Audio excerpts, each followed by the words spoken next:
I want to be clear at the outset. To a person, we are all pro-vaccine. Personally, I've had every flu shot since at least the swine flu. I'm current in all my other vaccines. I was a huge supporter of Operation Warp Speed. Happy to acknowledge that over 300 million doses of the vaccine have been given in the U.S., and for most people, the vast majority of people, the vaccine has been administered with little or no side effects. And I personally believe the vaccine has saved countless lives and certainly contributed to the end of this pandemic, which is what everybody in the world wants. And so I think I can speak for everybody. We had a real nice session up in my office earlier. I think that's the general attitude, but again, I'll let the group speak for itself. But again, just because the vaccine is generally safe doesn't mean that it's 100% safe.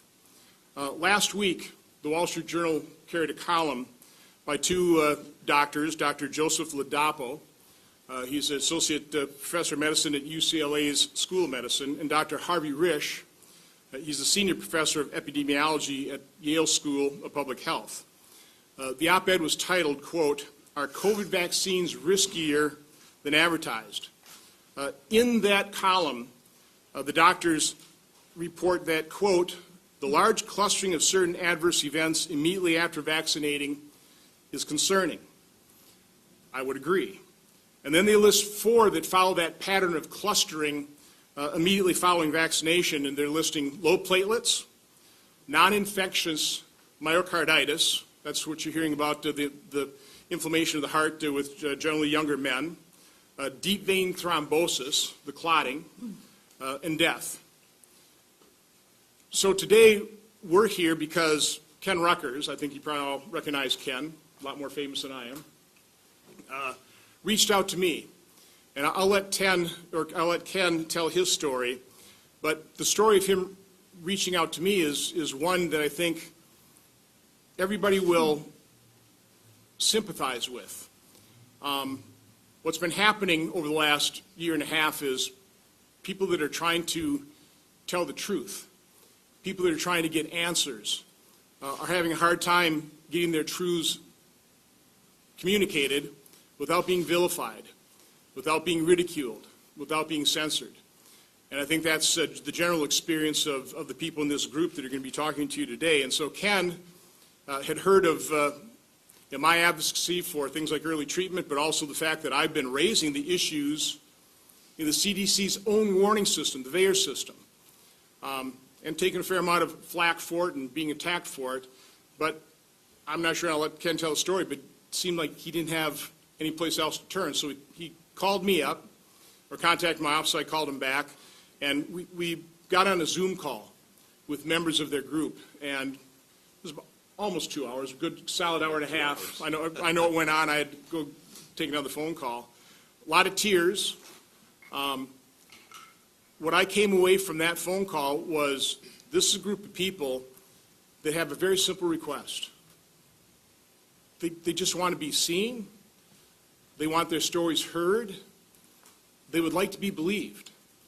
Now, from my standpoint, I thought I could at least help on the first two. I could work with Ken and we could create an event so that they could be seen, they could be heard. It'll be up to the audience to see whether they give them the believe part. At a minimum, I hope they are taken seriously. They need to be taken seriously. So with that, without further ado, Ken Ruckers, I think you all know who Ken is. Yeah. Thank you, Senator Johnson. And I want to thank the media as well for being here. Appreciate you guys taking time out of your day to be here. Get the microphone a little bit closer, you can. I became acquainted with this group, and I'll tell you a little bit about the group in a second, when my wife, Cheryl, took the first dose of Moderna and started to have some adverse reactions. And she'll talk about that in greater detail. And we went through going to see doctors, neurologists, tests, MRIs, and again, she'll talk about that. But our doctors were stumped. As you all know, this is new stuff, right? We're in a lot of new territory. And after lots of tests and scans, she started doing some of her own research because she wanted answers. And that's when she found a physician who had also had similar neurological reactions. And it was on a Neurology Today website, and the physician had posted on it, and they found Dr. Hertz. And that's how this group started. And they found each other.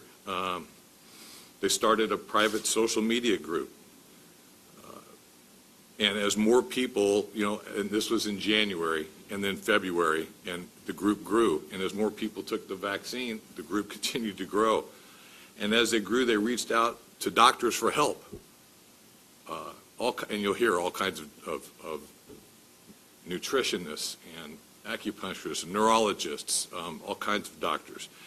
And without any answers, they wrote a letter and signed the letter, and they sent it out to the CDC, the FDA, and the White House. They reached out to media, local media, national media. They reached out to their local politicians. They tried contacting the drug companies, and without response. I mean, they often use the term, God, we feel ghosted. So without a voice, without with the daily growing population that were experiencing these reactions, and their frustration with not being heard or seen or recognized or believed. I mean, they didn't even have a chance to be believed because nobody responded. My brother and I and Cheryl and Breanne started a website. C as in COVID, C19 Vax, VAXreactions.com. And it was a place that they could find each other, travelers in a desert that provided an idea that, hey, maybe we're not alone as we think. And people started sharing their stories. And there's over 30 stories that people have written and posted on this website, and another 54 or 5 that are waiting to be edited and put on. That's well over 80 people that are reaching out because they want their stories to be heard. I started to do interviews, like video interviews, like Zoom interviews with them, to help them tell their stories. As I got to know the group as it grew, and then another group also came into the fold within that website, there's now over 2,000 people that represent 3 different groups that are, and we got contacted recently with more groups that say, yeah, we're in on this too. They're kind of out there, and we don't even know about them because they're not being heard. But let me just tell you a little bit about the group. They're mostly women. Mostly women. And there's probably a couple reasons, and I won't get into that, but there's probably at least 2 or 3 different reasons why that is. But, well, we can talk about that later. They are pro-vaccine, as Senator Johnson said, right? We're pro-vaccine. And they think we can be pro-vaccine, attack this pandemic, get through this pandemic, and be taken care of and being heard. They think we can do both. That sounds reasonable to me. Many in the group, especially the first few weeks, are doctors, physicians, nurses, mental health professionals, because they were in the first rollout. So you had a lot of people that were pro-science, and they're pro-science, right? We have electrical engineer, a dental hygienist. My wife's working on her master's in counseling. Breanne and her husband, who's a PhD in chemistry, right? Candace, who's a PhD. I mean, these are people that are very pro-education, pro-science. And the crazy thing, and I think Senator Johnson mentioned that when we got on the Zoom on Sunday, part of what I saw, as you probably see to some degree, they look normal. And they'll talk about vibrations and tingling and numbness and I mean, imagine, it's hard even for me to get to get my mind around when my wife says, yeah, my face feels like, you've been to the dentist, you get a Novocaine shot, and it starts to come back from numbness like a tingling, and then after about 20 or 30 minutes it goes away. But this is her life, this is their life, 24/7. Can you imagine having that tingly, funky, like drooly look, but all over your face or all over your body? And they're searching for medical solutions without any answers. And the other thing I've noticed too with this group, as I've interviewed them and gotten to know them and listened to them talk, is they are desperately vulnerable to medical hucksters. Without the research and without the science and without studying this, they are vulnerable people because they're desperate for their health. So with that desperation, I continued to edit, and I saw these voices that weren't being heard. And so I just uploaded on the website Maddie and Stephanie's story, and I thought to myself, my goodness, this seems like a no-brainer to me, right? You have people that are fellow Americans that are being hurt, no fault of their own. They were moving forward to help us all move beyond the pandemic and get vaccinated. And now, a small percentage, right? And I thought, man, that's a no-brainer. And Senator, I don't know why. I mean, I'm living out in Oregon, but Senator Johnson came to mind. He seemed like, to me, as the sound bites I'd heard over the last few years, seemed like a decent man. He seemed like a good man. And I was at my wit's end, not because I needed help, but because I'd heard their stories. And so I called up Senator Johnson. He called me back later that day. I was overwhelmed. And when I told them, the rest of the group, the news, they were overwhelmed because they felt like, wow, we're finally being heard.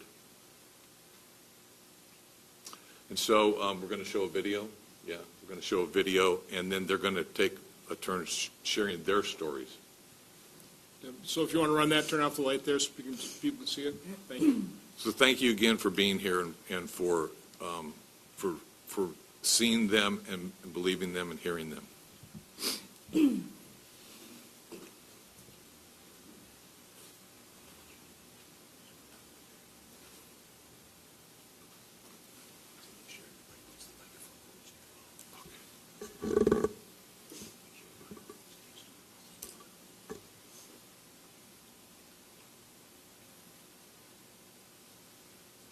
I've never been an anti-vaxxer. I have received every vaccination possible. I am pro-vaccine and pro-science. My children have all been vaccinated. I was part of the phase 3 clinical trial for AstraZeneca here in the United States. This is my daughter, Maddie, who was in the Pfizer vaccine trial for 12 to 15-year-olds. I received Moderna. 1 dose of Moderna. I received my Pfizer vaccination. I was ready to do it for my family, for my community, and for me to get back to my career. I lined up to get this vaccine in the clinical trial, so obviously I was pro-vaccine going into this. I still am pro-vaccine. We weren't worried. She just said she didn't think anything would happen. Started not feeling well in the middle of the night. She came into her room. Her heart felt like it was being pulled out of her body and then up through her neck. I started to feel dizzy. I had heart palpitations. Felt like I couldn't breathe. And my leg buckled. I literally looked down to see that I had legs, but they were not there. They were not functioning. I couldn't feel my feet. I couldn't feel anything from the waist down. My face has paresthesia, and so it tingles and burns all the time. You couldn't touch her anywhere on her body or she would scream. I was having these shaking fits, and I would explain it as my body just violently shaking. I sat her down and gave her my will, and I actually recorded it so that my son wouldn't have to go through if I didn't make it. I feel like I'm on a accordion, that my body is just going to snap and fold up, and they're going to place me in a little box. The one doctor that was in charge of my case told me to get used to being handicapped, which, excuse me, feel debilitated. I am debilitated. I wish I could show my daughter, but she was like before all this. So they could see. There was nothing wrong with her. She was perfectly happy. I was fine one day, and then I wasn't, and I didn't develop MS overnight. You can tell me all the things that I haven't had, but you can't tell me what I have had. And I can tell you that I've had the vaccination. Which I myself, I know for a fact that this was a reaction to the vaccine. I think they thought I was crazy. I really do think that I was crazy until I found others like me and was able to tell them, look, I'm not the only one suffering this, guys. Like, there are more people that this is happening to. Know that there is a bigger risk with kids and admit it. Admit all the symptoms that Maddie had in the report, because they're not all in there. We're not seen. We're not people. We're invisible.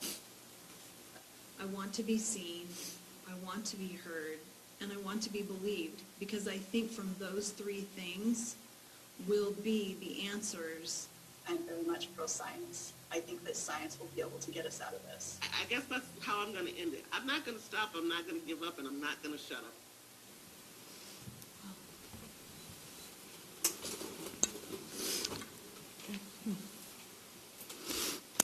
Hi, thank you for being here today, and thank you again, Senator Johnson, for giving us a platform to be able to share our stories. My name is Cheryl Rutgers. I live in Oregon. I'm a wife, I'm a mother, and a grandmother. I'm also a graduate student completing my degree in clinical mental health. I'm also completing a professional internship at a group home for adjudicated females as a step down from formal corrections, and it was that that afforded me the opportunity to be in phase 1 of Oregon's rollout of the vaccine. On January 14th, I received the Moderna vaccine. The next morning, I woke up with severely swollen lymph nodes in my neck, could barely move my neck. 3 days later, I woke up in the middle of the night with stroke-like symptoms. I went to the emergency room. My face and scalp were tingling, numb, and burning with pain, and my left arm and legs were weak and also numb.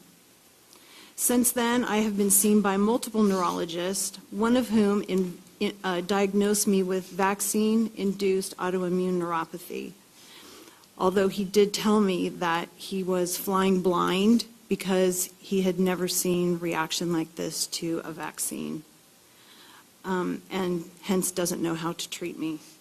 I also had one neurologist who diagnosed me with multiple sclerosis, despite stating that my brain scan showed absolutely no evidence of disease. I do not have MS, no. My scans are clean.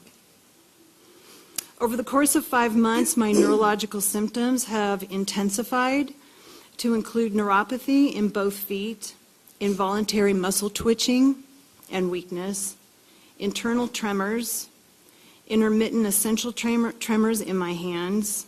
I have sort of Parkinsonian symptoms. I have debilitating brain fog. I have facial paresthesia and nerve pain. And that happens all day long for the last 5 months. I said in the video that I feel debilitated, and this has been debilitating for me. Before my vaccine, I was very healthy and active. I enjoyed fly fishing and mountain biking, hiking, and chasing after our grandkids. I also enjoyed my graduate studies, and I also just went to the doctor once a year for annual checkups. I was very grateful for good health because I have friends who do not have good health. Since my vaccine, I have debilitating brain fog and an inability to sustain my focus on my studies and my demanding internship, to the point that I had to drastically reduce my counseling client load by 75%. My neurological symptoms have left me barely able to function some days, and the internal tremors create a type of fatigue that I have never experienced before. I'm unable to fully participate in the activities that I enjoyed before being vaccinated. My life has been negatively altered as a result of my vaccine. Will I get better? Will I develop Parkinson's or MS or ALS or another neurodegenerative disease? I don't know, and my doctors can't tell me if they know. So what do I want?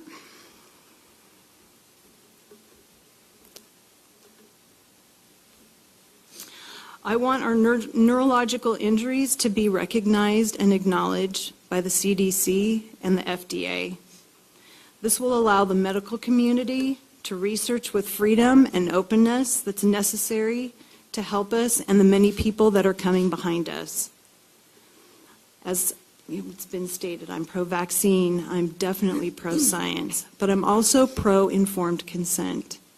And these vaccine injuries are real, but people don't know. People need to understand that these reactions exist and they need to be researched. Thank you.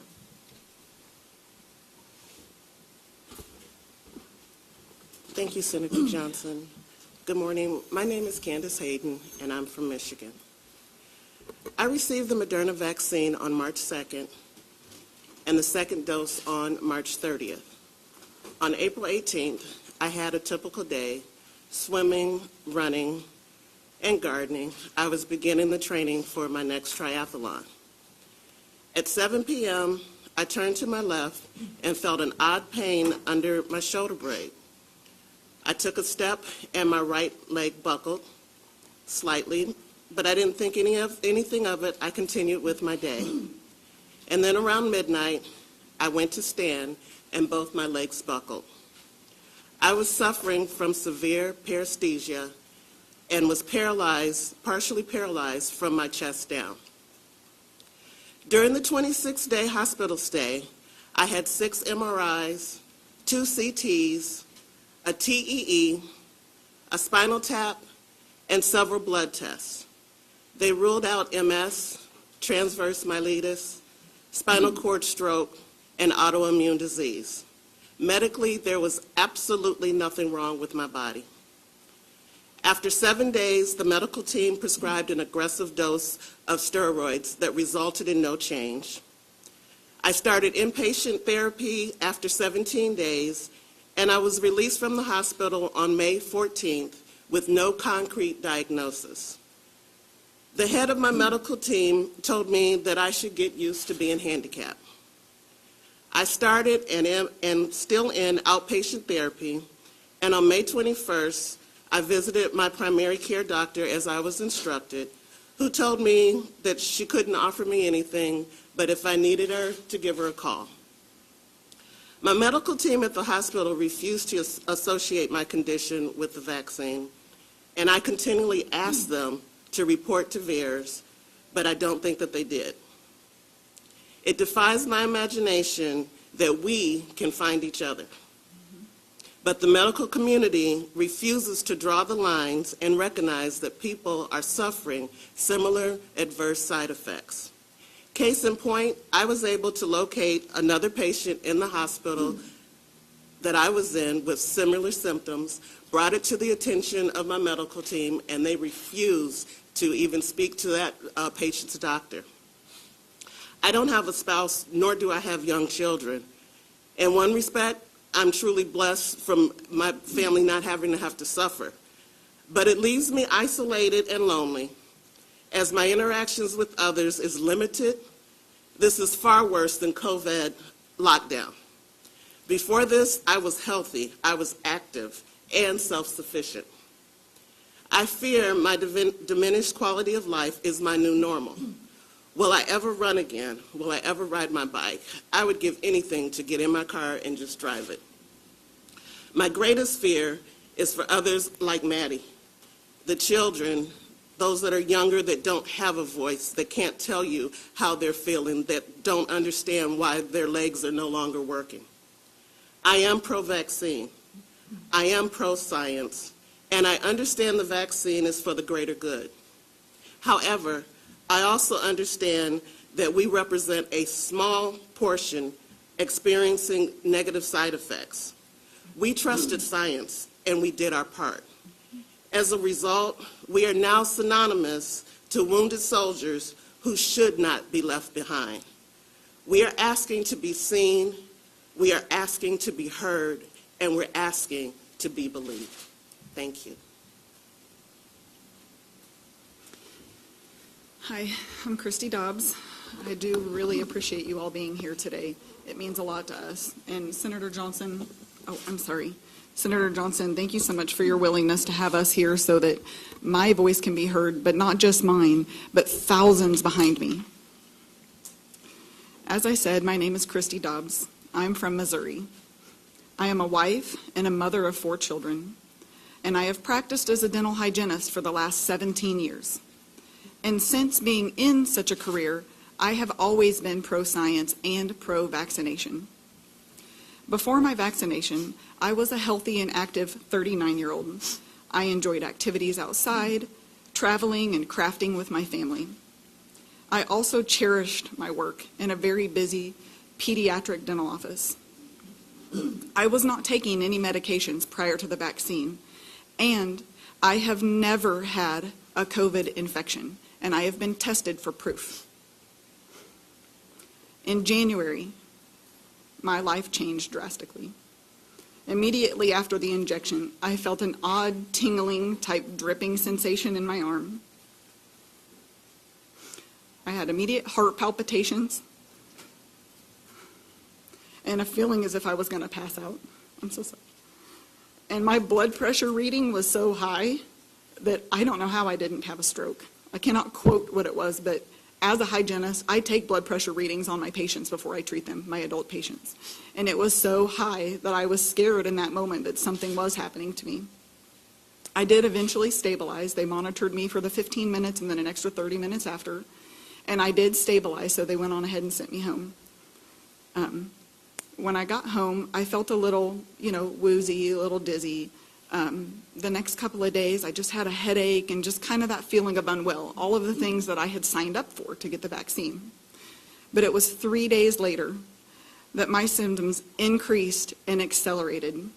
I had a sharp stabbing pain in my scapula area that was just this intermittent, like a knife stabbing pain. I had tingling and numbness throughout my body. It ran down both my arms. I also still had the heart palpitations. I had these internal vibrations. And the only way I can explain the internal vibrations is it feels like you have this little electric shock running through your body, like you're stuck in a vibrating chair, like glued into it, and it never stops, which has made me leery if I'll ever be able to practice as a hygienist again.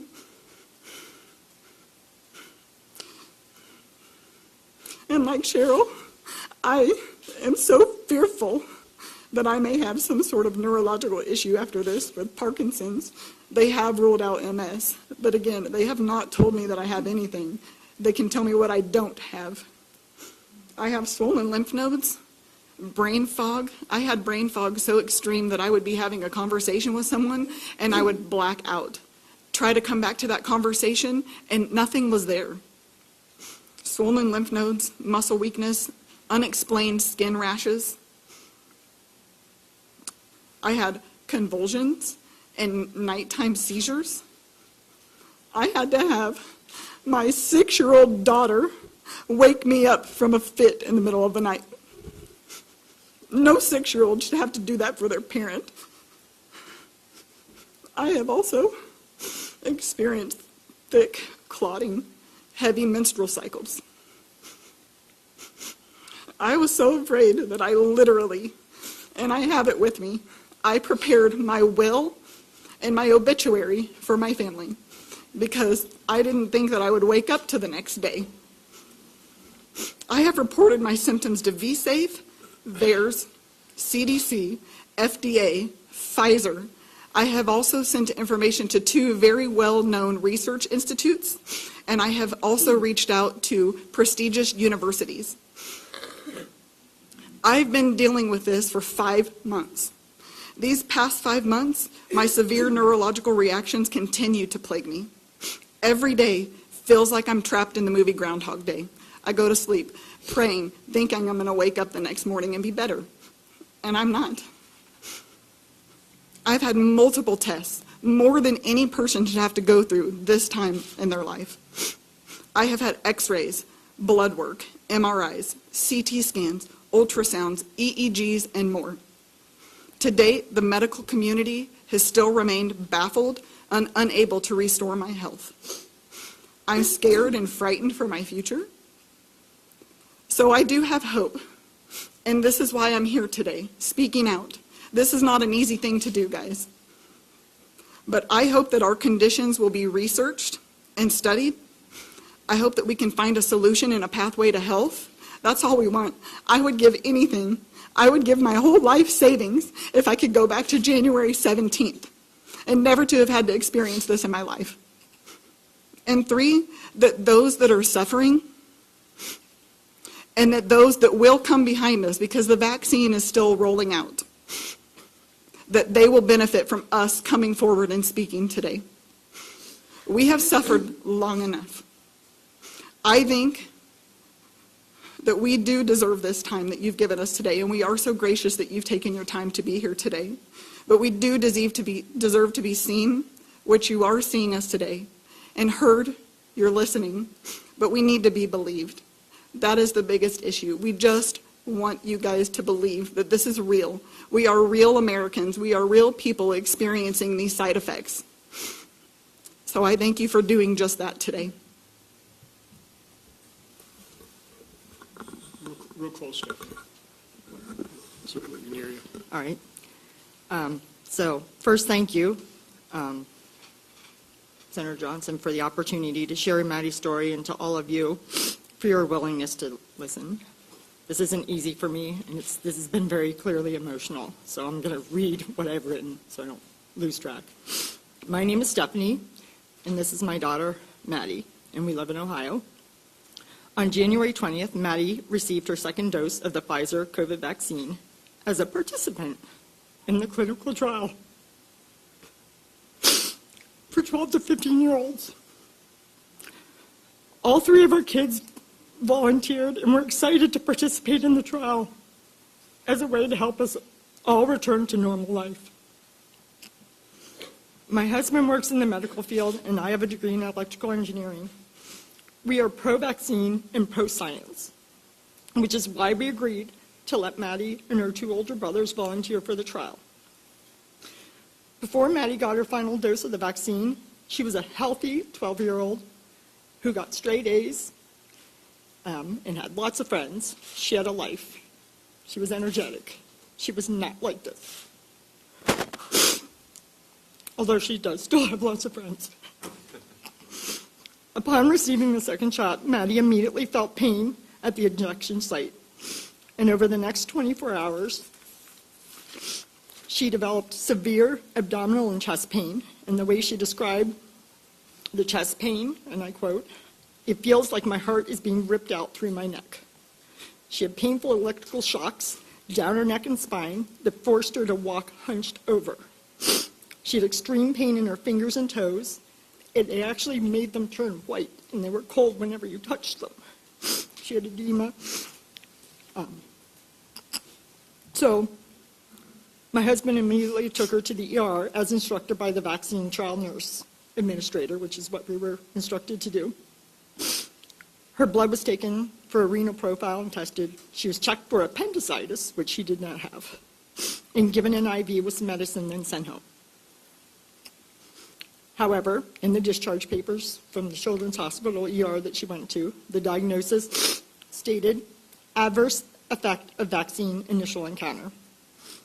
This would be the only time that that was written in her medical charts, but it's in there. Over the next 2.5 months, her abdominal, muscle, and nerve pain became unbearable. She had developed additional symptoms that included gastroparesis, nausea and vomiting, erratic blood pressure and heart rate, memory loss. She mixes up words, brain fog, headaches, dizziness, fainting. She fell and hit her head, and then seizures. She developed verbal and motor tics. She had loss of feeling from the waist down and muscle weakness. Drastic changes in her vision, urinary retention and loss of bladder control, severely irregular and heavy menstrual cycles, and eventually she had to have an NG tube put in to get nutrition. All of these symptoms are still here today. Some days are worse than others. Our greatest challenge came when her doctors began to consider an alternative diagnosis. Well, she really didn't have one before, so it was the first one. So, like everybody else, she had lots of tests, but not nearly as many tests as everybody else, and she's a child. Why didn't they do all those tests on her?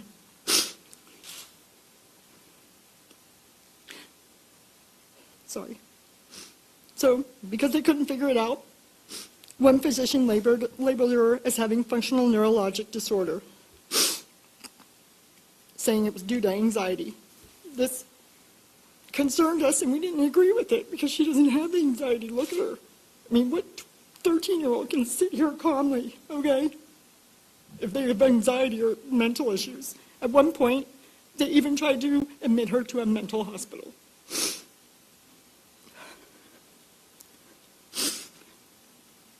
So we did seek additional medical opinions, some of which came from this group. In June, we connected her neurologist with another doctor that's doing research on adverse reactions like Maddie's. She was finally provided, but they finally gave her an MRI, did an MRI of her brain, an MRV, and a bunch of additional blood tests. It took 5 months to get that done. Over the past 5 months, Maddie has been to the ER 9 times and has been hospitalized 3 times for a total of 2 months in the hospital. What I want to ask, Maddie volunteered for the Pfizer trial. Why? Why aren't they researching her to figure out why this happened? So other people don't have to go through this. Instead, they're just saying it's mental. If anybody's mental, it's me.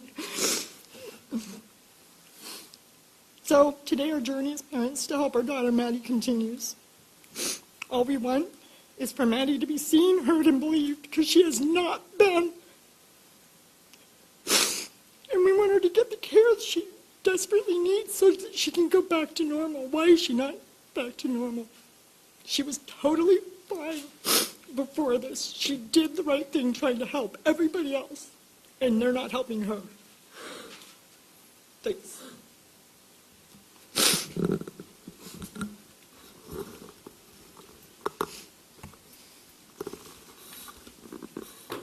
Take me a second to get set up. Nice and close.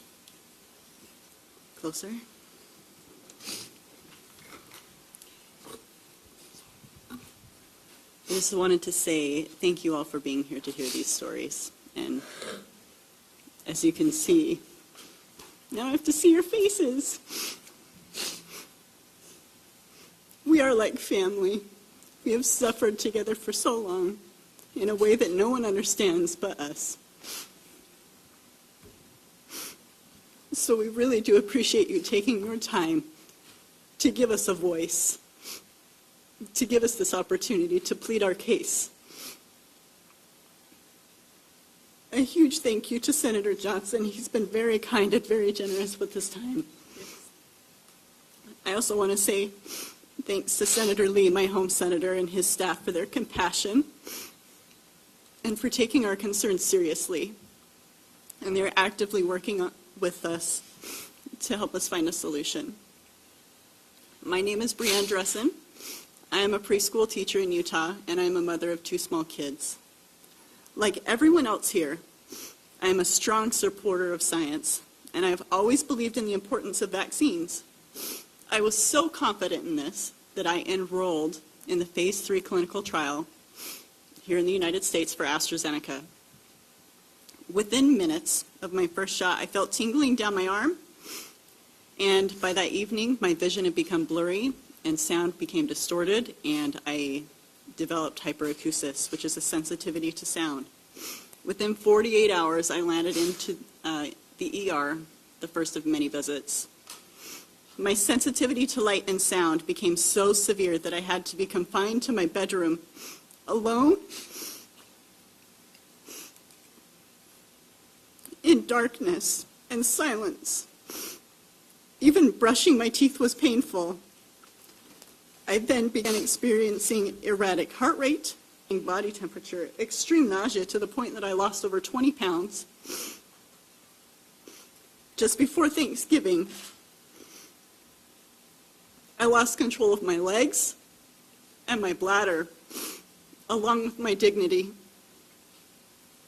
At the hospital, I was treated for a severe migraine, and when that didn't resolve anything, they told me it was anxiety. Next came the vibrations, and they were internal vibrations in my brain and all through my body. I couldn't think, I couldn't eat, I could barely breathe. This persisted 24/7 for months. I was trapped in isolation and in silence, completely overwhelmed by the sensations attacking my body. My children went days without seeing me. I missed out on months of their lives. I did not buy a single Christmas present for my kids. I thought I was dying, and after months, I wanted to die. After months of suffering alone, I found Dr. Hertz and her group. I was initially relieved to hear others like me. However, my relief turned to alarm as our numbers grew, and then it started impacting kids. All of our experiences were similar. Healthy people who became ill after receiving the vaccine, whose doctors insisted that these reactions were not really happening, that the CDC would have told them. They blamed MS. They blamed anxiety. They blamed migraines, anything but the vaccines. A new friend of mine had long haulers. Then she received the vaccine in hopes that her symptoms would improve. However, rather than bringing relief, the vaccine took what little progress she had made, leaving her severely debilitated. We talked often, many days just trying to hold on. Then I hadn't heard from her for a few days, and I get a phone call from her husband, and she had become a victim of suicide.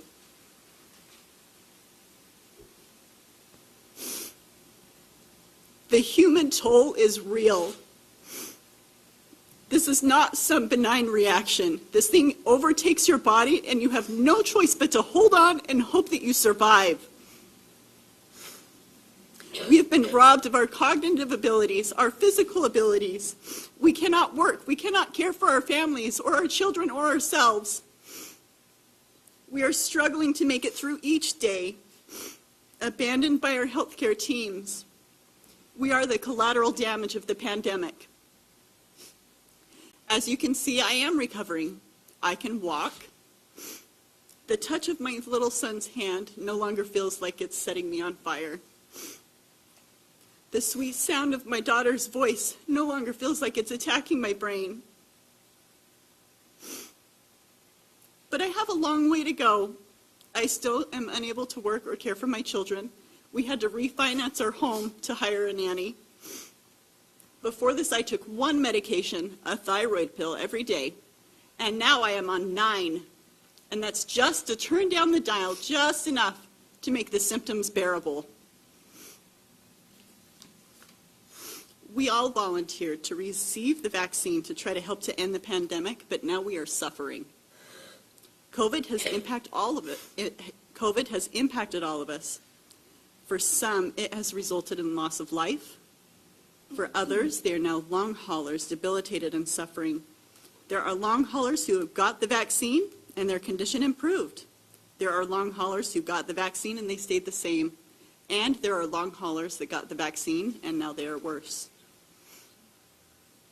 And there are some who never had COVID and are now severely debilitated and sick. This is us. We are part of the full picture. Please do not erase us. Please do not make us invisible. To the media, we need your help to start the conversation, to help us end the stigma surrounding the term COVID vaccine reaction, To the CDC and FDA, we desperately need you to communicate with the medical community what is happening.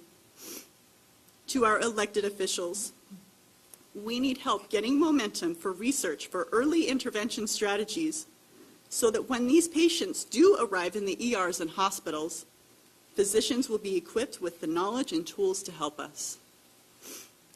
To the medical community and to research institutions, please help us. Please hear us. Please believe us. Thank you. So I hope you can see, I hope you can hear. I think it's pretty obvious why I felt so overwhelmed as I did the interviews. This is what they were saying. This is their story. These are their stories, and that's why I reached out to Senator Johnson. Even as a spouse, my wife wakes up and she looks normal. She is that, you know, they're all fighters, right? And you know, I have to fight myself. You know the difference between major surgery and minor surgery? Minor surgery is when you're on the operating table. Major surgery is when I'm on the operating table, right? Minor face numbness and tingling is when it's yours. Major is when it's mine. And that's, so hearing their stories, you can see why I made the call to Senator Johnson, and thank you so much for giving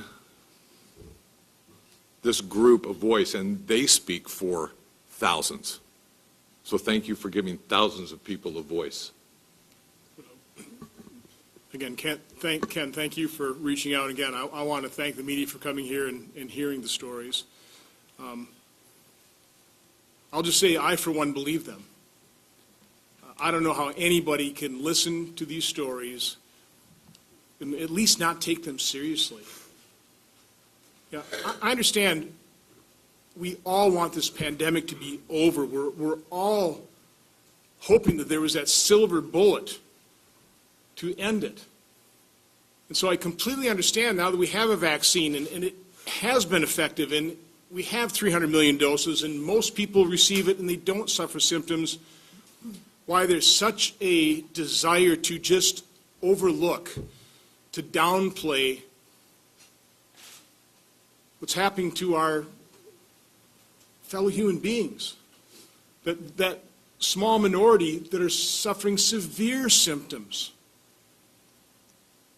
We want to deny that reality. But the first step in solving any problem, and I view this as a problem, is admitting you have one. And I think, unfortunately, because that desire to end this pandemic, I think too many people in the medical establishment and in our federal health agencies are, if not completely ignoring, certainly downplaying what is happening. So what I would like to do is put up 3 charts. These are all supplied to you. By the way, this is what's gotten me attacked. Just showing what is publicly available information by the CDC. This is the CDC's early warning system on vaccines. It's been up and operating for 31 years. It's called the Vaccine Adverse Event Reporting System. Do we have this up yet? It's coming up. There it is. Go full screen.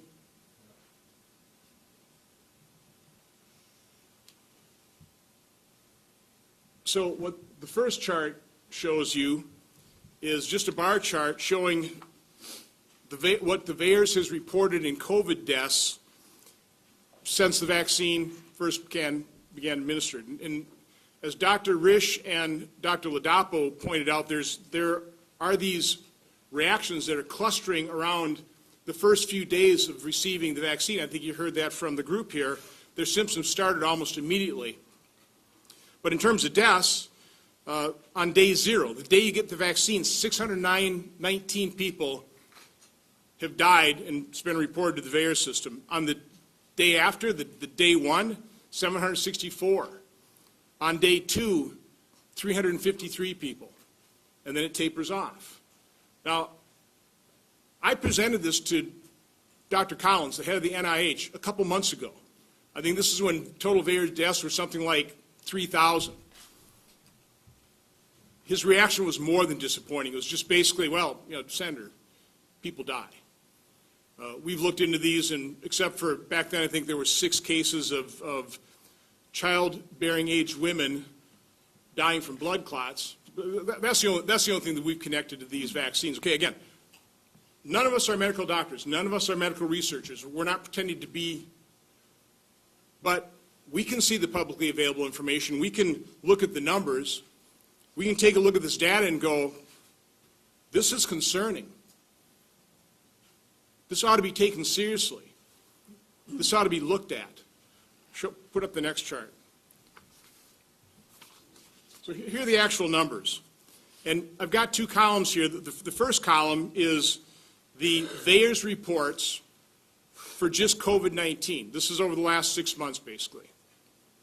The other column is the adverse effects for 31 years, since the VAERS system was established on July 1st, 1990. So you've got 6 months worth of data sitting right next to 31 years worth of data.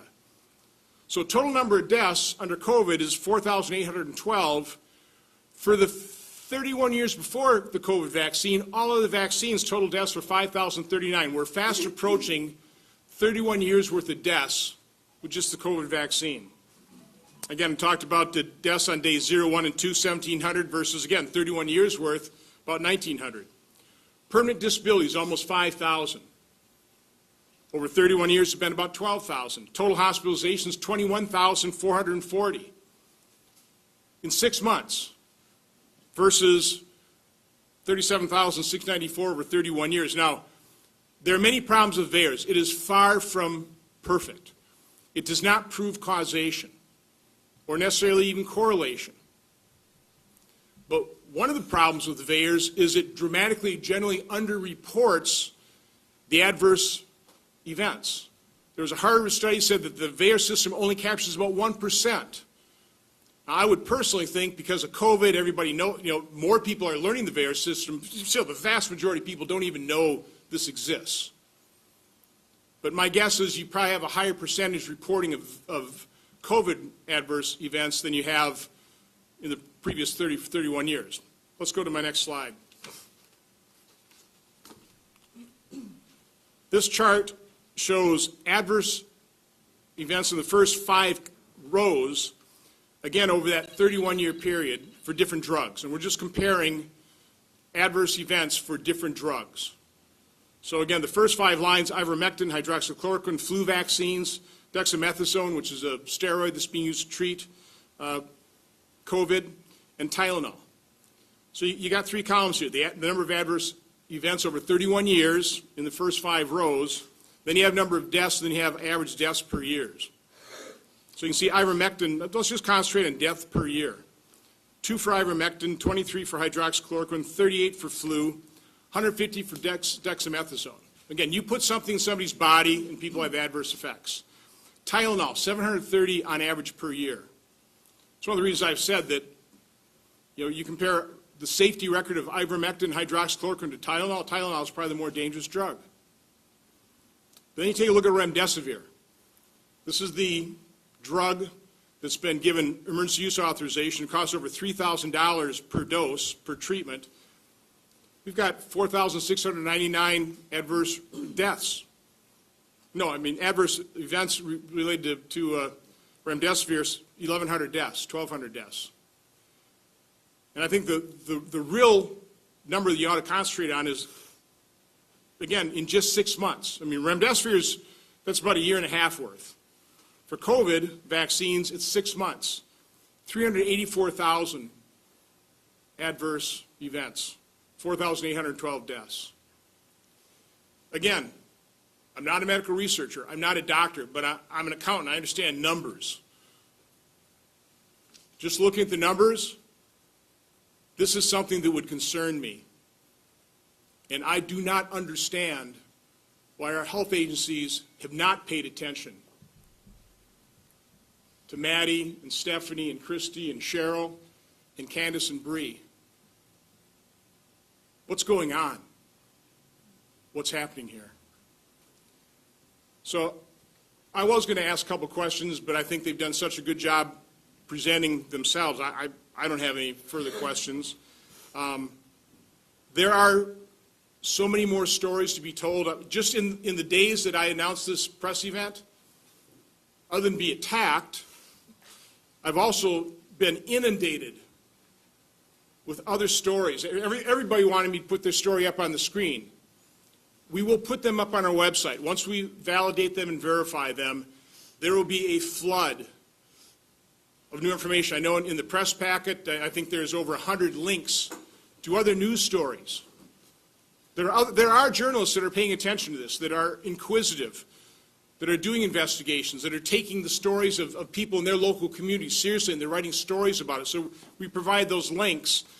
There will be a whole lot more because of the courage of this group coming forward and subjecting themselves to the process, possible ridicule, possible vilification. I hope that doesn't happen. But with that, I'm happy to throw it open to questions, and we also offered, once you have the general questions, this group is being generous with the time. They'll sit and do one-on-one interviews as well if you want stories, although I think they did such a marvelous job of encapsulating in a short period of time what they've gone through, and I hope there's some sympathy here, and I hope people focus on the issue at hand, and I hope at a minimum they're taken seriously. With that, we'll throw it open to questions. Do we have a microphone for the? Yeah, right here. Okay, so if you want to ask a question, just grab the mic. Jason Calvi with FOX6. Thanks for your time today. I appreciate it very much. Critics say you're hurting chances of getting out of the pandemic. They point out that 99% of the people that are dying now of COVID-19 are unvaccinated. What's your response to that? So, again, I am happy to answer your specific questions to me when we've, gone through all the questions for the group here. So let's direct those questions. I'll come back. I'll hold a full press conference. So you can ask me those types of questions after. Right now, I want to focus on these individuals that have had the courage to come forward and tell their stories.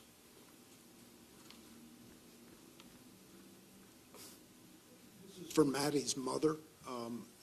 Your two sons who got the vaccine, did they have any difficulties? And also, what has been your contact with the vaccine maker and the study? Get it real close, Stephanie. Okay. So her one brother got the placebo. He had obviously absolutely zero reaction, actually told Maddie that she was, jokingly, hey, I don't know what you're talking about, I'm fine. My other son, he got one dose and he got COVID shortly after that. So, yeah. So I had COVID not knowing it, and I had none of the typical symptoms. Mine were all gastro. So I had no clue that I had it. I got tested only because we were out of town, and that was what you at work in school. So I got tested. I was completely shocked. So that was the day that they got their first vaccination. So in the trial, they did not vaccinate him for the second dose, but they did continue to follow him. He had COVID way worse than I did, way worse. He was sick. He was out of school for almost a month. And then your dealings with the vaccine maker, has there been? We have been dealing directly because we trusted. I would not have let my kids be in a trial if I didn't trust. I trust science. I trusted the doctors. We went to the hospital where the trial was at so that it would make it easier, so that they had access to everything. I trusted that if I knew there was a risk, I trusted that if something happened, she was going to be taken care of, and she was not. So we have gone directly through the doctor, and maybe that's bad on my part, but it sounds like it doesn't matter if I would have contacted Pfizer because nobody else is getting responses from them. So I don't know if that answers your question. going through this, it's like, especially, and she looks way better now than she did before, but you just don't have the energy to even do that. I was fighting doctors trying to get them to listen to what was happening to her and not say she's crazy. That's where all my time and energy was spent, researching, because nobody else was researching for her. By the way, I want to encourage anybody else who wants to hop in and provide a response to a question to do so, not just the individual it's been directed to. If you've got something to say on the topic. You're looking Looks straight like- at looks like- me, well, no, I so was- It's because I'm facing this way, but. just to go along with what Steph was saying, I'm disappointed in my experience with my test clinic and with my study sponsor. Initially, they emphatically told us over and over, we believe you, please send us all of your medical records as this goes along, and we were in constant dialogue. And then when I was admitted just before Thanksgiving, I had to be unblinded, and I'm not entirely sure what happened to my data after that, but the calls stopped, and I think I heard from them one time after that, even though we kept feeding them all of our records. I honestly, deep down in my core, even though my life was falling apart and I had no idea what was going on, I really, really was hoping that there would have been some kind of pre-existing condition unearthed to explain this. Looking back on this, it is so sad, and I'm sure Steph can agree. We signed up for this. I signed up for this. And the reason I signed up for this is I didn't think this was going to happen, obviously, but if this were to happen to us, we're supposed to take notice, we take note, we talk about it, we try to figure it out. So then when this happens to everybody else, when it's rolled out to the public, we can do something about it, that we see it, we can take action, we can do early intervention, whatever. But instead, what happened was we did not talk about it. Not one word. So what happened to me has now happened to thousands. The test clinic agreed to pay for my bills. I have yet to see a single cent. Thank you. I just And want to add, your bills have totaled what? I'm over $12,000 now, and that's just for the medical part. so I just want to add, Maddie was not unblinded, and we purposely did that because I knew she got the vaccine. Because if you are unblinded, your data is excluded. So we did not. Look at Pfizer's. Go see if you see all her symptoms on there. It's functional abdominal pain, still being investigated. And they have not paid for any of our bills. She has Medicaid now, on top of, she was approved for that, on top of our insurance. So our insurance has paid for it, and Medicaid. Are there any other questions?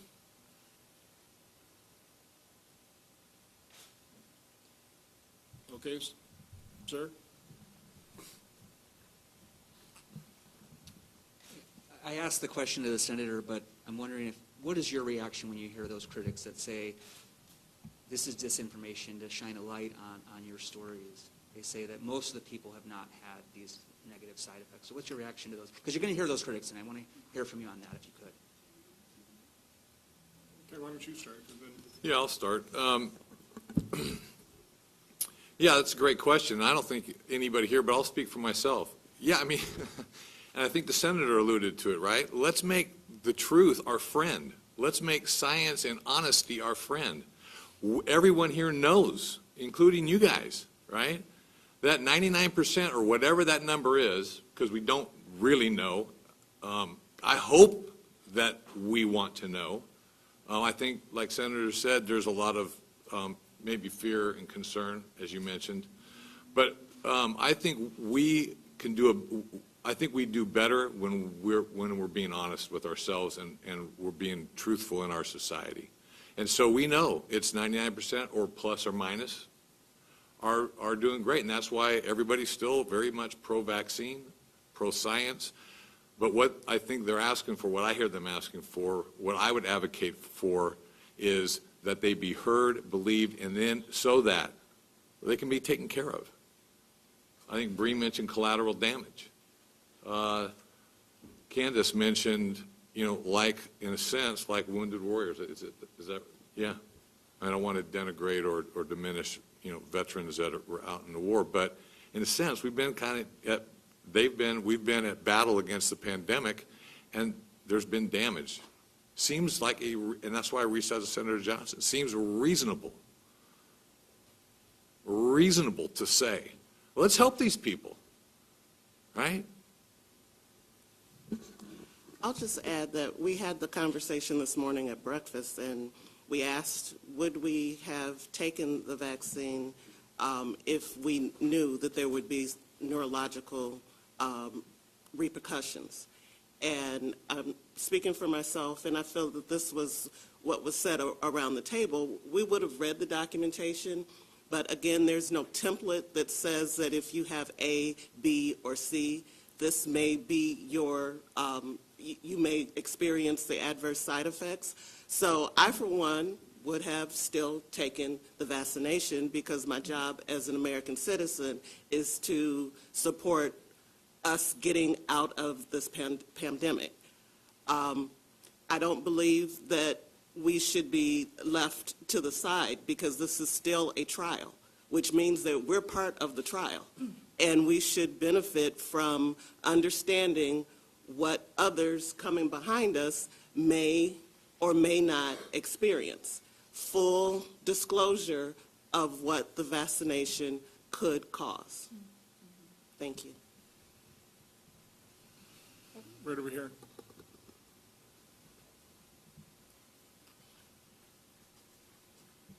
Thank you. Ken, you mentioned, let's take care of these people. Is there some discussion among you all to file a lawsuit or take some kind of legal action to try to do this on a bigger scale? You can't. I'm just going to add to that really quick. Like I said in my speech, there has not been any major discussion. It may have been tossed about at some point in some private conversations, but like I said, none of us are up here for any agenda whatsoever except to get our story out. I mean, like I said, I would give everything if I could just be the person that I was on January 17th. Even 8 a.m. on January 18th, before I took that vaccination, if I could just go back to that one moment. I have even told my friends, it's their personal decision if they decide to accept the vaccination. But for me, knowing what I know now, if I were to ever do it, if there's one thing I'd ever go back in my life and change, it would be that moment. I think our common collective goal at this point is for the CDC and the FDA to recognize the neurological reactions to the vaccine so that it can be studied, it can be researched, so that we know what's happening to our bodies. And then the people who are still being vaccinated, these reactions will continue. I think there's a lot of people out there suffering from different degrees from what we're experiencing. So, yeah, I think to answer your question, the motivation, their motivation has been to be, as you've heard, to get the word out and then to be studied so that we can find solutions for them and people from behind. If there's been any mild conversations about lawsuits, the motivation that I've heard, and it's been hardly any, but the motivation has been purely, how can we get the word out? These people are racking their brains trying to figure out. It's like a Rubik's Cube, like a very high complex Rubik's Cube. They want to be heard, they want to be seen, and they want to be believed. And it's like, how can we do it? That's what I hear. It's not about money, it's how they can help themselves and help others that are behind them. Does that answer your question? Thank you. Any other questions?